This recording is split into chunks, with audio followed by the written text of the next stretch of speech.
नागौर विधानसभा seat से इस बार कांग्रेस के 20 जनों ने टिकट के लिए आवेदन कर दिए हैं। इसमें दो बड़े नाम पूर्व मंत्रियों के हैं। पूर्व पीडब्ल्यूडी मंत्री हरेंद्र मिर्दा व पूर्व राज्य मंत्री हबीबुर रहमान ने नागौर सीट से टिकट के लिए आवेदन किया है।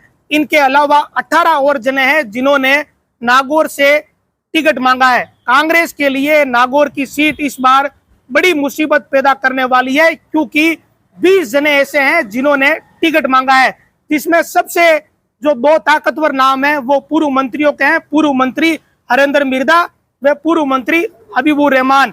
इन दोनों के बीच जो रस्साकसी चल रही है वो एकदम सरेआम हो चुकी है। जब कांग्रेस के पर्यवेक्षक अमित शाह नागौर आए थे तो उनके हरेंद्र मिर्दा के समर्थन में एक पार्षद ने कई बड़ी बातें कह दी थी।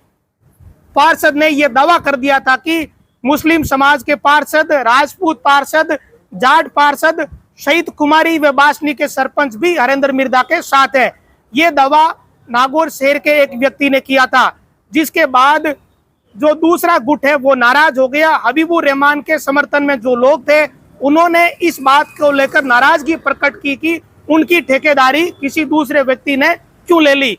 इसी कारण से जो दूसरा गुट है हबीबुर रहमान के समर्थक जो कुमारी के लोग हैं वो नागौर के कांग्रेस कार्यालय पहुंचे और उन्होंने इस बात पर कड़ा एतराज जताया था कि कुमारी व बासनी की ठेकेदारी कोई दूसरा व्यक्ति कैसे ले सकता है। उन्होंने साफ तौर पर यह कह दिया कि कुमारी के लोग हैं वो पूरी तरह से हबीबुर रहमान के साथ है। हालांकि उन्होंने एक बात यह भी कही कि कांग्रेस पार्टी जिसको टिकट देगी वो उनके साथ रहेंगे और हबीबुर रहमान जो कांग्रेस से टिकट मांग रहे हैं ऐसे में वो हबीबुर रहमान के साथ है।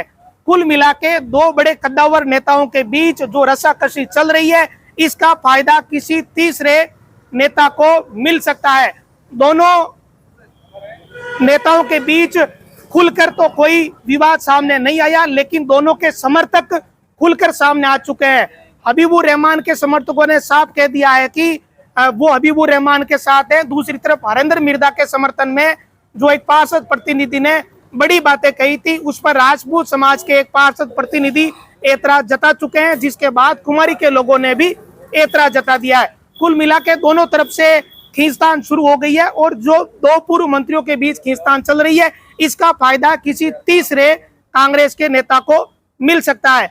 आमतौर पे ऐसा होता भी है कि जब दो लोग झगड़ा करते हैं तो इसका फायदा तीसरे व्यक्ति को मिलता ही है। वहीं इन दोनों नेताओं को लेकर कई तरह की जो हलचल है वो शुरू हो गई है।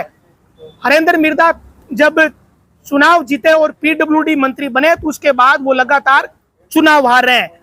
वहीं हबीबुर रहमान को लेकर भी दल बदलू की छवि हबीबुर रहमान की रही है। हबीबुर रहमान बीजेपी में गए थे, इसके बाद वापस कांग्रेस में आए और नागौर की जो सीट है वो लगातार बीजेपी जीत रही है। ये भी एक कमजोर कड़ी इन नेताओं की हो सकती है। ऐसे में कांग्रेस किसी नए व्यक्ति को मौका दे सकती है। इसके बहुत आसार लगातार बन रहे हैं। इसके पीछे बड़ी वजह यह भी है कि जो दो बड़े नेता हैं उनके समर्थक आपस में अभी से ही विवाद पैदा करने लगे हैं। दोनों नेताओं के जो समर्थक है उन्होंने धड़ेबंदी कर ली है। अगर हबीबुर रहमान की बात करें तो हबीबुर रहमान 2018 में कांग्रेस से चुनाव हारे थे, 2013 व 2008 में बीजेपी से चुनाव जीते और 2003 में मुंडवा से उन्हें हार मिली थी। हबीबुर रहमान जब बीजेपी में गए तो वो चुनाव जीत गए, लेकिन कांग्रेस में जब वो वापस आए तो उन्हें चुनाव हारना पड़ा। जो बीजेपी के मोहन राम चौधरी है वो चुनाव जीत गए थे। नागौर की सीट पर लगातार बीजेपी काबिज रही है और कांग्रेस के लिए ये बड़ी चुनौती है कि नागौर की सीट को जीतना है, क्योंकि जो मुस्लिम बाहुल्य ये पूरा इलाका है, मुस्लिमों के वोट ज्यादा है और आमतौर पे मुस्लिम जो कांग्रेस विचारधारा से जुड़े हुए हैं कांग्रेस को वोट देते हैं। इसके बावजूद यहाँ बीजेपी जीतती है क्योंकि धड़ेबंदी इस तरह की होती है और हिंदू कार्ड खेला जाता है।